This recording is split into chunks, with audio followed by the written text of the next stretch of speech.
The task that was given to us was to conduct an interview and listen to the indigenous people living permanently here in the city. So you mean to say that we are going to look for displaced person here in Davao City? Definitely. But within the downtown area only. And before we proceed to an interview with them, we must come up with questions like their name, age, gender, and tribe. And so, Miss Cara, do you have suggestion? Yes, I have. Like reason of displacement, their previous home, how was their life before, what was their work before, and are they happy living here in Davao City? And lastly, I think the last question we need to ask to them is what do they prefer? Living here in city or living in their ancestral land? yes. At tapos dapat may bibigay tayo sa kanila. Katulad ng Bigas. yeah, groceries, burger, Ito sa mga goods. na tapos kailangan mapakain ng sure kahit mapainom lang.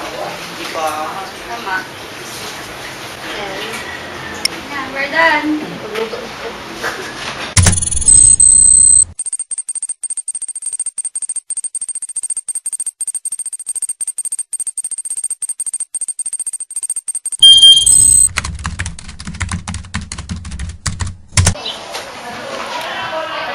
Hello, good afternoon. Praise be Jesus and Mary. now and forever. I'm Lexter, the spokesperson for our focus group discussion. So we are here to discuss our topic, which is indigenous displacement. But before we proceed to our topic, can anyone here explain who are the indigenous people? Okay, Mr. Alvaro.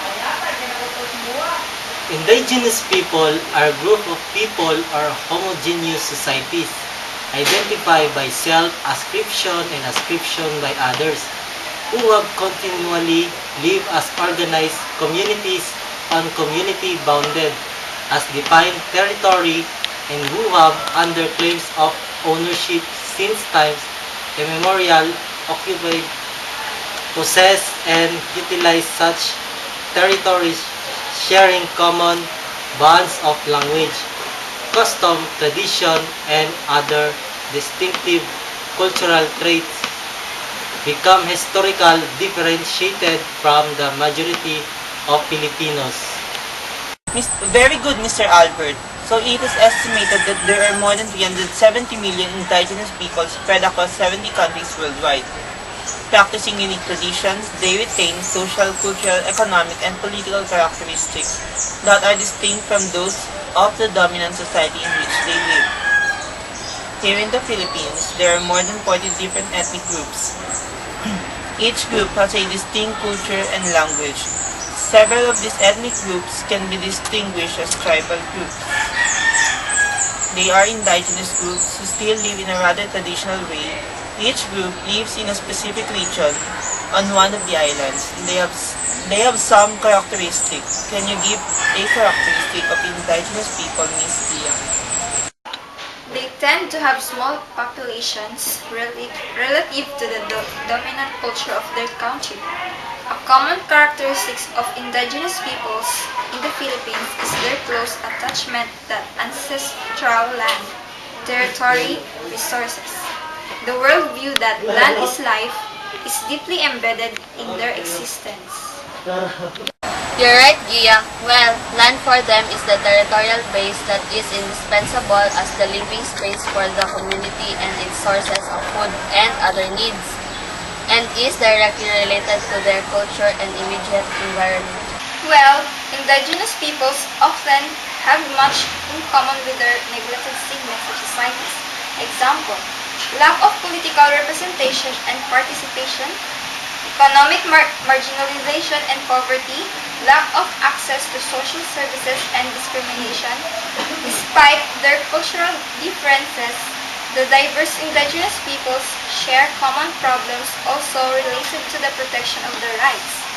They strive for recognition of their identities, their ways of the life, and their right to traditional lands, territories, and natural resources. Indeed, so by knowing this, we can be curious as to why and what is indigenous displacement. So how about you, Paulo? Can you explain what indigenous displacement is? Okay, Mr. Paulo. A displaced person who has been forced to leave his or her native place, a phenomenon known as forced migration.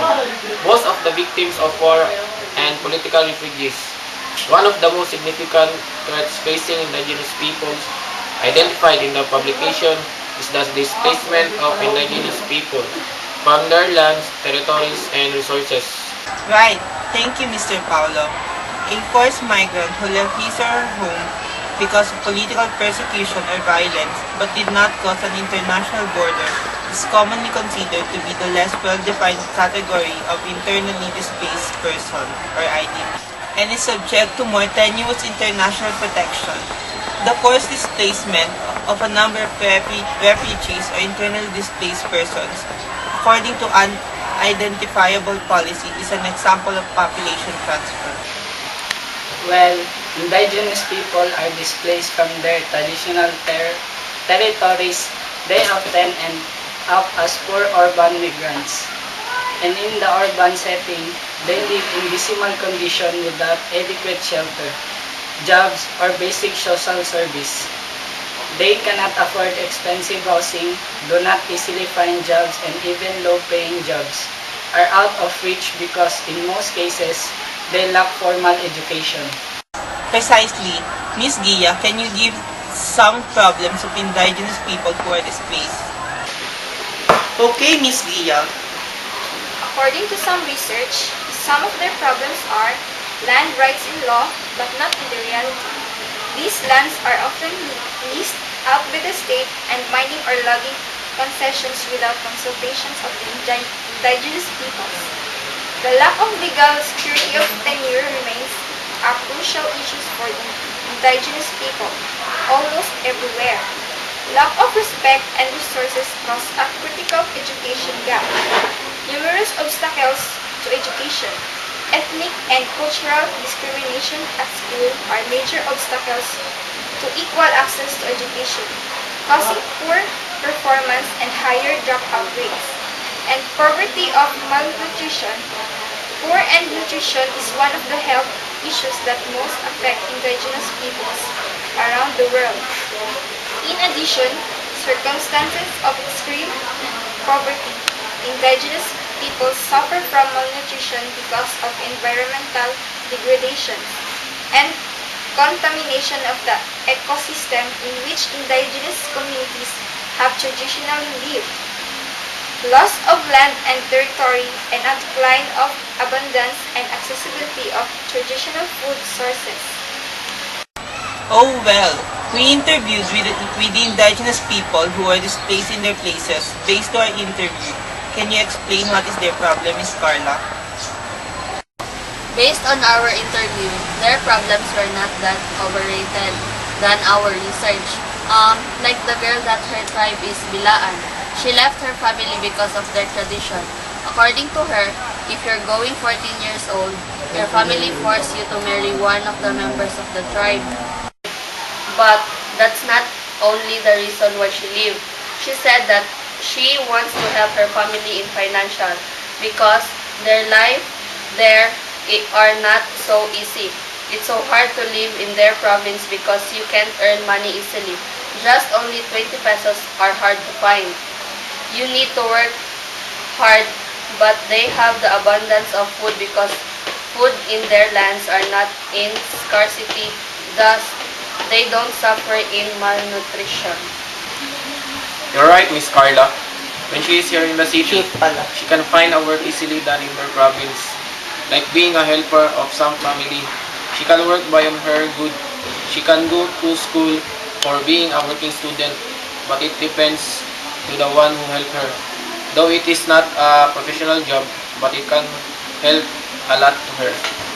On the other, that we interview who are the two brothers and their case the reason why they left their province because of no electricity, can find money easily and they want to have a stable job, even though they did not finish their study, but they are confident that they may find a job that can help them with their needs.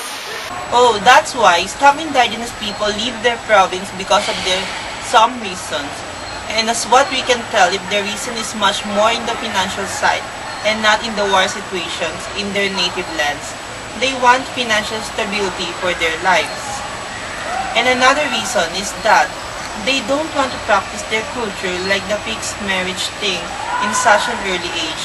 Also, even though being a helper, porter, a tricycle driver, or whatever job that they may have, as long as it is a legal, it can help for them a lot.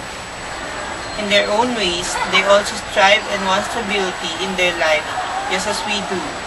So we cannot judge them for what they have. One thing we need to do is to help and respect them, the same people that God created.